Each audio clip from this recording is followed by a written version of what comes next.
Hello friends, welcome to One-to-One Teaching. This is the first video of the series of C programming language. Assuming that every viewer here has some knowledge about programming. So, we start. C is a procedural programming language. It is high level and machine independent. And here we have the basic structure of a C program, which starts with the documentation section. The documentation section is generally, it contains a set of comment lines which will give the name of the program, some description about what work the program is doing, and what the programmer would like to do in the due course of time. And the link section then it then provides the instructions to the compiler to link functions from the system library. We are going to cover all of the topics such as what are functions in our upcoming videos. The definition section, it is again we use a concept known as macros over here. So definition section, it will define all the symbolic constants.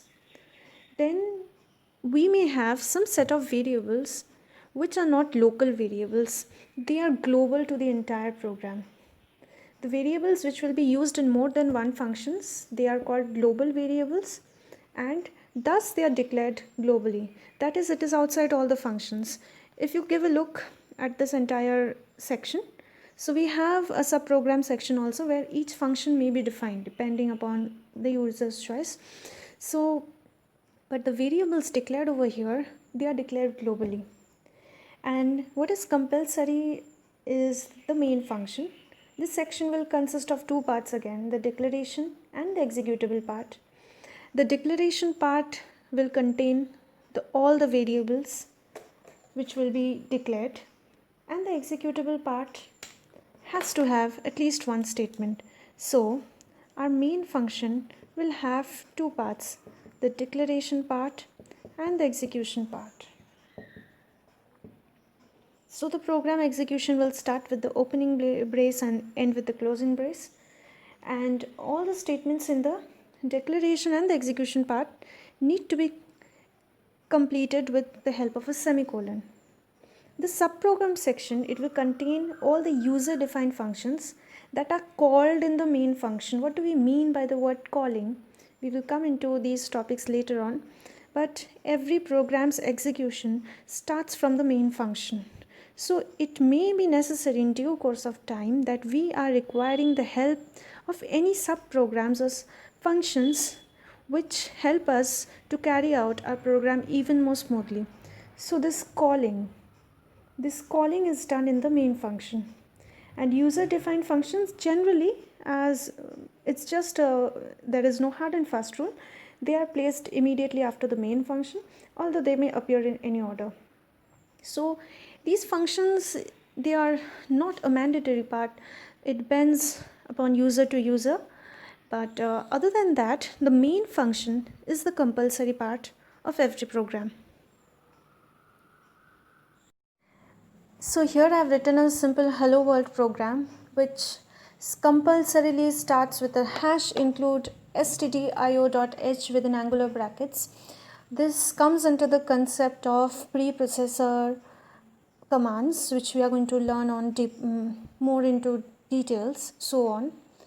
So the main purpose of this particular line, it tells the C compiler to include a standard input output header file. What does a standard input output header file have? It has the standard input and output functions, which has to be the basis of any program. So before the compilation process starts, it tells the compiler to include this particular file containing all the input and output functions. So this is the main utility of this line. The program execution begins from main. Now we'll come into another section later into this video where I'm going to show you the various ways we can write this line of main. So whenever we are using int before main, there has to be a return 0 statement, which has to be the final line of this main program section. So then we have the printf line. It is another function in C which would print the message enclosed within double quotes. We also have this \n which denotes the start of a new line, and we have the beginning and the closing brace which generally indicates the scope, that it is where the program starts and this is where the main ends. Okay, I mean this is where the program execution begins and this is where it ends. Now we come to the main function. The main function is a compulsory part of every C program.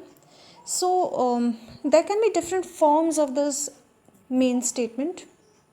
So basically the empty pair of parentheses, it indicates that the function, the main function, it does not require any argument. It does not have any argument.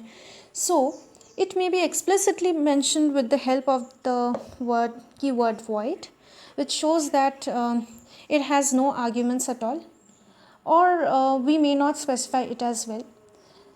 And we also may specify the keyword int or void before the word main. So the keyword void means that the function is not going to return any information to the operating system, whereas the int means that the function is going to return an integer value to the operating system. And this necessarily demands that when int is specified before main, so the last statement of the program has to be return 0. So mostly for the sake of simplicity, we use this form in most of our programs, but these are the different ways that we can write our main function. So this was just a very introductory video to the basic syntax of the C program, any C program, the basic structure of it.